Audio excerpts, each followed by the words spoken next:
جعفر الصادق علیہ الصلوۃ والسلام من بات فی جوار الحسین علیہ الصلوۃ والسلام لیلۃ واحدہ فثوابہ 70 سنہ صلوات محمد وعلی تھوڑا قریب آ جائیے آپ لوگ تاکہ آواز آ سکے تھوڑے دیر قریب ہو جائیے. زائرین محترم، اس وقت ہم اس سرزمین کربلا میں موجود ہیں کہ جسے اب تک ہم کتابوں میں پڑھتے رہتے تھے، خطبہ اور ذاکرین سے سنتے رہتے تھے.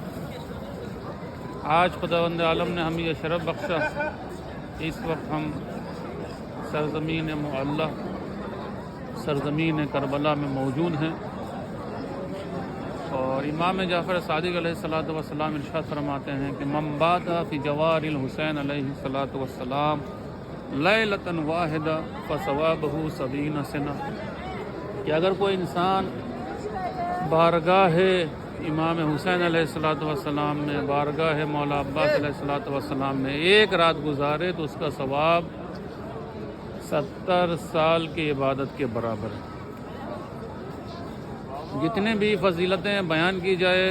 امام حسین علیہ الصلوۃ والسلام کی زیارت کی وہ بہت ہی کم ہے، اس لیے کہ یہ وہ زیارت ہے کہ جس کا ثواب حج اور عمرے سے بھی بالاتر ہے. یہ وہ زیارت ہے کہ جس کے بارے میں امام جعفر صادق علیہ الصلوۃ والسلام ارشاد فرماتے ہیں کہ ہر انسان کی ذمہ داری ہے کہ وہ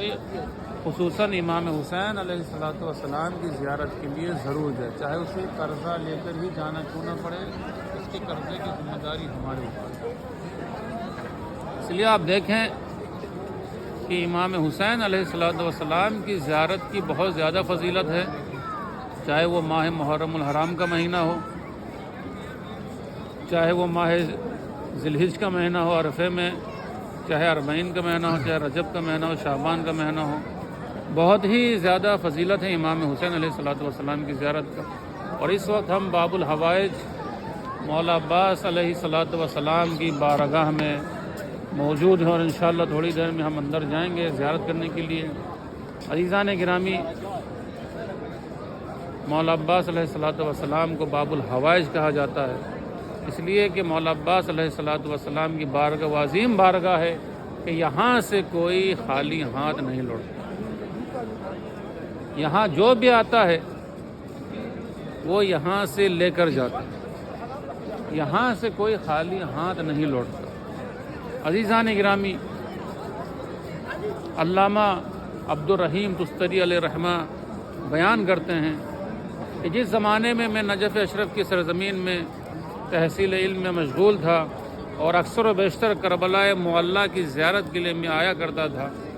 علامہ عبدالرحیم تستری بیان کرتے ہیں کہ ایک دفعہ میں نجف اشرف سے سرزمین کربلا معلی میں پہنچا، امام حسین علیہ الصلوۃ والسلام کی روضے کی زیارت کی، اور امام حسین علیہ الصلوۃ والسلام کی روضے کی زیارت کرنے کے بعد مولا عباس علیہ الصلوۃ والسلام کے روضے کے اندر گیا اور وہاں جا کر میں نے اپنی حاجتیں بیان کی.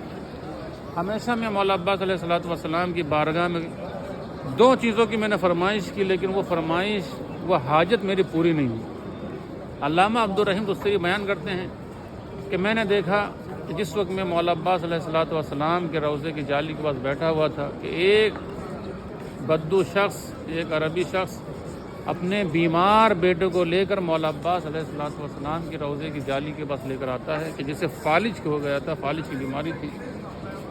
اور وہ بدو اپنے بیٹے کو لے کر مولا عباس علیہ الصلوۃ والسلام کے ذریعے سے ان کی جالی سے باندھ دیتا ہے اور گڑ گڑا کر دعا کرنے لگتا ہے، رونے لگتا ہے، تڑپنے لگتا ہے. کہا کہ مولا میں اس وقت تک آپ کی بارگاہ سے نہیں جانے والا ہوں جب تک آپ میرے بیٹے کو شفائے کاملہ و عاجلہ عنایت نہیں کرتے. عزیزان گرامی، بس چند ہی لمحہ گزرا تھا، اتنے میں اس بدو شخص کا بیٹا چلانے لگا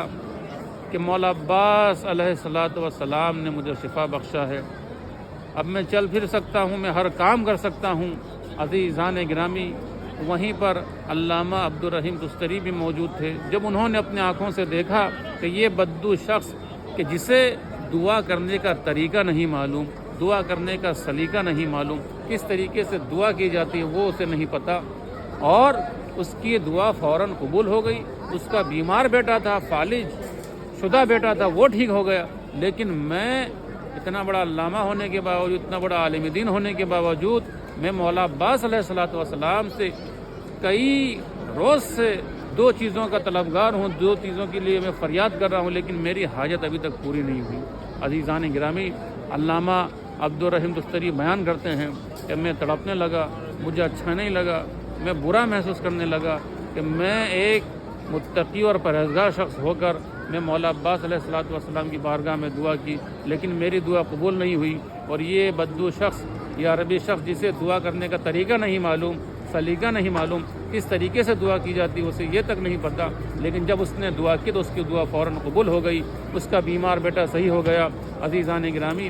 علامہ عبدالرحیم تستری بیان کرتے ہیں کہ میں نے کہا کہ میں آج کے بعد مولا عباس علیہ السلام کی زیارت کے لیے نہیں آؤں گا۔ عزیزان گرامی، جب یہاں سے عبدالرحیم تستری علیہ رحمہ نکلے نجف اشرف کی طرف، انہیں خیال آیا کہ کہیں میں نے مولا عباس علیہ السلام کی شان میں گستاخی تو نہیں کر دی، مجھے ایسا نہیں کہنا چاہیے تھا۔